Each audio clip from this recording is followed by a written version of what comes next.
மிக நல்ல மாதம், மிக நன்மையான மாதம், மிக அதிர்ஷ்டமான மாதம். எந்த வார்த்தையை வேணால் நீங்கள் போட்டுக்கலாம். அவ்வளவு நல்ல வாசம். மகர ராசிக்காரங்க நிறைய பட்டாச்சு, நிறைய கஷ்டப்பட்டாச்சு, வாழ்க்கையில் செட்டில் ஆக முடியாமல் கஷ்டப்பட்டாச்சு. சனி பகவான் இவங்களுக்கு தைரியஸ்தானத்தில் உட்கார்ந்துருக்காரு. மனோ தைரியம் அதிகரிக்கும். எந்த தொழில் செய்கிறாங்களோ அந்த தொழிலில் ஒரு பெரிய தைரியத்தோடு இவர்கள் செயல்பட ஆரம்பிப்பாங்க. பெண்களுக்கு உயர்வான மாதம். வேலை எதிர்பார்க்குறாங்க பாருங்க, மகர ராசி பெண்கள் நல்ல வேலை வாய்ப்பு கிடைக்கும். அதில் ஒரு முன்னேற்றம் இருக்கு. மகர ராசி என்பவர்களுக்கு ஜூன் மாதம் எப்படி அமைய போகிறது? மிக நல்ல மாதம், மிக நன்மையான மாதம், மிக அதிர்ஷ்டமான மாதம். எந்த வார்த்தையை வேணால் நீங்கள் போட்டுக்கலாம். அவ்வளவு நல்ல வாசம். மகர ராசிக்காரங்க நிறைய பட்டாச்சு, நிறைய கஷ்டப்பட்டாச்சு, வாழ்க்கையில் செட்டில் ஆக முடியாமல் கஷ்டப்பட்டாச்சு. ஏதோ இங்கேயும் அங்கேயும் ஓடிக்கிட்டே இருக்காங்க. ஒரு வேலைக்கு போனால் அந்த வேலை நிரந்தரமாக இல்லை, ஏதோ ஒரு கஷ்டப்பட்டு படித்து அந்த படிப்பில் வச்சு கிடைக்கிற வேலை திருப்தியாக இல்லை பிஸ்னஸ் பண்ணிக்கிட்டு இருக்காங்கன்னா வாங்கின கடனை அடைக்க முடியுமாங்கிற பயம், இப்படி நிறைய இருக்குது. ரொம்ப கடின உழைப்பாளிகள். அவங்களுக்கு அந்த சோதனை வரக்கூடாது, வந்துடுச்சே, நிறைய சோதனையை அனுபவிச்சிட்டாங்களே, இப்போ நல்ல காலம். அதிர்ஷ்டம் அவங்களை தேடி வருது. இதனால் வரைக்கும் இவங்க தேடி போயும் கிடைக்காத நல்ல விஷயங்கள் இவர்கள் தேடாமலேயே கிடைக்கக்கூடிய மாதமாக இருந்தால் ரொம்ப நல்ல மாதம். இந்த மாதத்தில் என்ன ஆகுதுன்னா, சனி பகவான் இவங்களுக்கு தைரியஸ்தானத்தில் உட்கார்ந்துருக்காரு. மனோ தைரியம் அதிகரிக்கும். எந்த தொழில் செய்கிறாங்களோ அந்த தொழிலில் ஒரு பெரிய தைரியத்தோடு இவர்கள் செயல்பட ஆரம்பிப்பாங்க. நீங்கள் எந்த ப்ரொஃபஷனில் பாருங்கள், பெரிய அளவுக்கு ஜெயித்தவங்க எல்லாருமே தைரியத்தினால் ஜெயிச்சிருப்பாங்க. இப்போ எவ்வளவோ ஸ்டூடெண்ட்ஸ் நம்மள்ட்ட படிச்சுட்டு போயிருப்பாங்க. ஃபஸ்ட்டு மார்க் வாங்கின ஸ்டூடெண்ட்ஸையும் நான் பார்க்குறேன், மீடியமாக படிச்சுட்டு போன ஸ்டூடெண்ட்ஸையும் பார்க்குறேன். ஃபஸ்ட்டு மார்க் வாங்கின மாணவர்களை விட மீடியமாக படிச்சுட்டு போன மாணவர்கள், என்னுடைய மாணவர்கள் உலக அளவில் பெரிய லெவலில் இருக்காங்க. என்ன காரணம்னா கான்ஃபிடென்ஸ், தைரியம். நம்ம வாழ்க்கை வாழ்ந்து தான் தீரணும், நம்ம மீடியமாக தான் படிச்சுருக்கோம், வாழ்க்கையில் ஜெயிக்கணுங்கிற ஒரு எண்ணம், அந்த தைரியம் அவங்களை ஜெயிக்க வச்சதை பார்க்குறேன். அப்படி தான் மகர ராசிக்காரர்களுக்கு இந்த மாதம் ஒரு தைரியம், தொழில் ரீதியான அவங்க கடின உழைப்பு மிகப்பெரிய வெற்றியை கொண்டு கொடுக்கும். ரெண்டாவது நல்ல விஷயம், சொந்த வீடு வாங்க போகிறாங்க. அதெல்லாம் மகர ராசிக்காரங்களுக்கு அந்த சொந்த வீடு நீண்ட நாள் கனவு அது நனவாக போகுது. இன்னொரு பக்கம் பார்த்திங்கன்னா, இது நாள் வரைக்கும் குழந்தை பாக்கியம் இல்லாதவங்க அவர்களெல்லாம் இந்த மாதம் செயற்கை முறை கருத்தரித்தலை நாடலாம். கல்யாணம் ஆகி சில பேர் பார்த்திங்கன்னா 5 வருஷம் ஆச்சு, 10 வருஷம் ஆச்சுன்னு சொல்லிக்கிட்டு இருப்பாங்க பாருங்க. செயற்கை முறை கருத்தரித்தலை நாடலாம். குழந்தை பாக்கியம் இந்த மாதம் கிடைக்கும். அந்த யோக கிரகநிலைகள் ஒத்துழைக்குது. கவர்மெண்டில் ஒர்க் பண்ணுறாங்க, அரசு துறையில் இருக்கக்கூடியவர்களுக்கு இந்த மாதம் சிலருக்கு கூடுதல் பொறுப்பு கிடைக்கும். இன்னும் சிலருக்கு முக்கிய பதவிகள் கிடைக்கும். அரசு துறையில் இருக்கிறவங்களுக்கு அது ரொம்ப முக்கியமானது. சரிங்களா? கவர்மெண்ட்டில் ஒர்க் பண்ணுறாங்க பாருங்கள், அவங்களுக்கு சொல்கிறேன். அதே மாதிரி இவர்கள் ஹெல்த்துக்கு கொஞ்சம் இம்பார்ட்டன்ஸ் கொடுக்கணும். சுகர் கம்ப்ளைண்ட் இருக்கக்கூடியவர்கள் மெடிக்கல் அட்வைஸ் எடுத்துக்கிறது நல்லது. இன்னொரு புறம் பெண்களுக்கு உயர்வான மாதம். வேலை எதிர்பார்க்குறாங்க பாருங்கள், மகர ராசி பெண்கள் நல்ல வேலை வாய்ப்பு கிடைக்கும். அதில் ஒரு முன்னேற்றம் இருக்குது. மகளிர் சுய உதவி குழுக்களில் இருக்கிறவங்க, தொழில் முனைவர்களாக இருக்கக்கூடிய பெண்கள் எதிர்பார்க்கிற லோன் வாய்ப்புகள் எல்லாம் கைகூடி வரும்.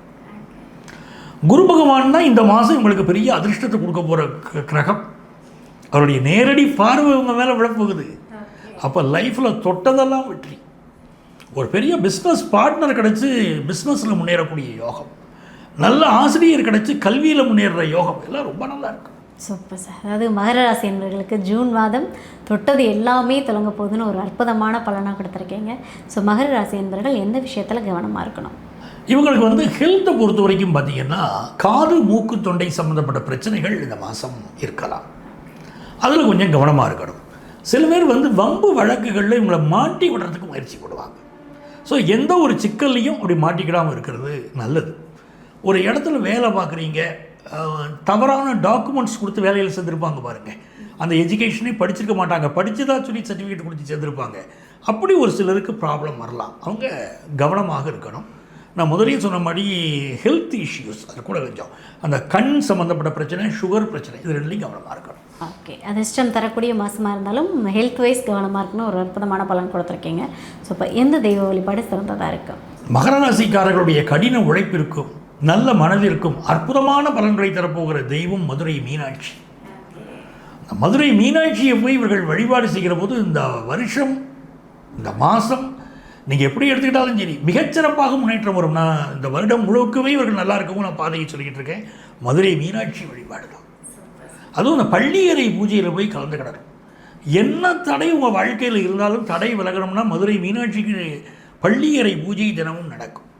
அந்த பூஜையில் கலந்துக்கிடுகிற போது இந்த வாழ்க்கையில் மனதிற்கு கிடைக்கக்கூடிய நிம்மதி, வாழ்க்கை குழப்பங்கள் விலகுவது, பெரிய வெற்றிகள்லாம் கிடைக்கும். மீனாட்சி அம்மனுடைய வழிபாடு அப்படின்றது ஒரு ஆகச்சிறந்த பலன்களை மகர ராசி என்பவர்களுக்கு கொடுக்க போதுன்னு ஒரு அற்புதமான பலன் சொல்லியிருக்கீங்க. நன்றி சார்.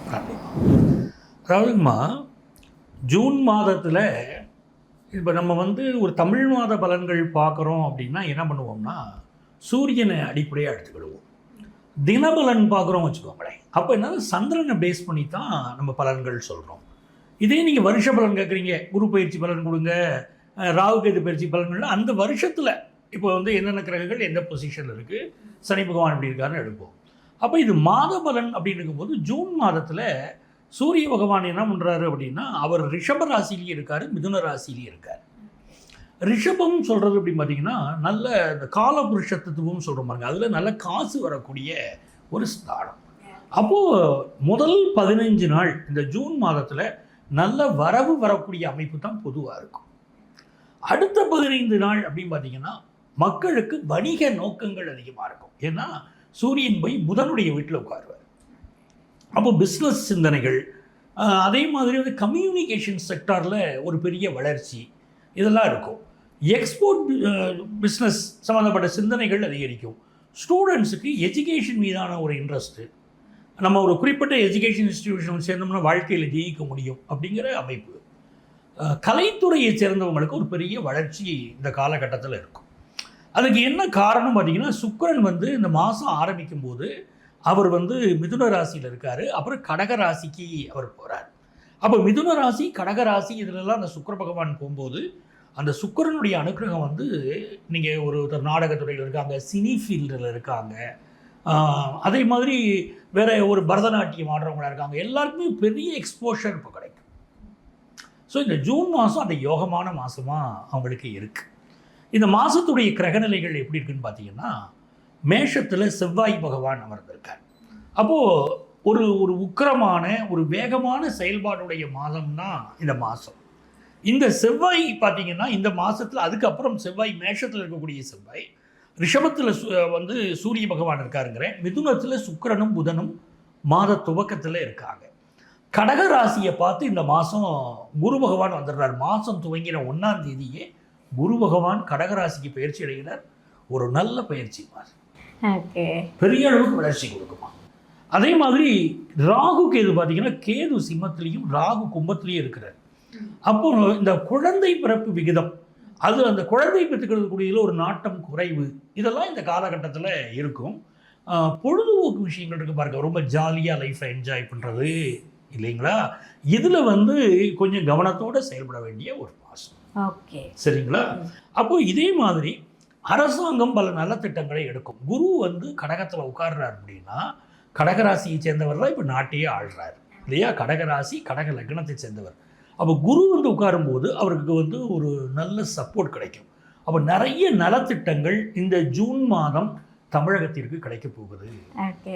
நிறைய நன்மைகள் காத்திருக்குமா. அப்படி ஒரு யோகமான மாதமாக இந்த மாதம் இருக்கும்.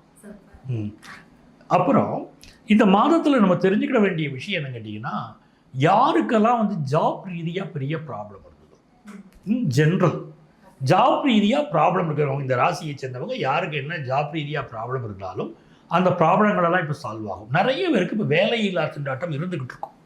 இது நாட்டுடைய ஜென்ரல் ஒரு அடிப்படை. அப்படி இருக்கும்போது இந்த குருவுடைய பயிற்சி நடக்குது பாருங்களேன், ஜூன் மாதம் நடக்கக்கூடிய அற்புதமான பயிற்சி. அப்போ இந்த குரு சனியுடைய வேகத்தை தணிக்கிறார். சனி தான் வேலையை கொடுக்குறவர். அவர் வேலை தடுமாற்றம் இருந்துகிட்டு இருக்கு, இப்போ அதையெல்லாம் நிவர்த்தி பண்ணிடுவார்.